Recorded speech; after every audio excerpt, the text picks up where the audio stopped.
ተከሳሾች ድርጊቱን የፈጸሙት ሊንከባከቧትና ሊጠብቋት የሚገባ የአንደኛ ተከሳሽ ልጅ እና የሁለተኛ ተከሳሽ የእንጀራ ልጅ በመሆኗ በቅርብ ዘመድ የተፈጸመ ወንጀል በመሆኑ በወንጀል ሕግ አንቀጽ 84 1 ሰ መሰረት እንደ አንድ የቅጣት ማክበጃ ምክንያት ተደርጎ እንዲያዝ።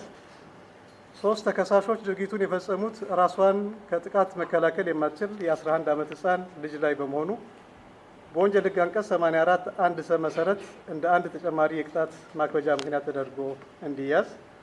የወንጀል ድርጊት አፈጻጸም ባገናዘበ መልኩ አንደኛና ሁለተኛ ተከሳሾች በሞት ቅጣት እንዲቀጡ ፍርድ ቤቱ በወንጀል ሕግ አንቀጽ 117 እና 375 585 590 እና 539 1 ሀ መሰረት በወንጀለኛ መቅጫ ስነ ስርዓት ቁጥር 149 መሰረት የቅጣት ውሳኔ በሙሉ ድምፅ ሰጥቷል። አንደኛ ተከሳሽ ሀና በየነ ገብረ ሕይወት፣ ሁለተኛ ተከሳሽ ብሩክ አለሙ ተሰማ በሞት እንዲቀጡ ተወስኗል።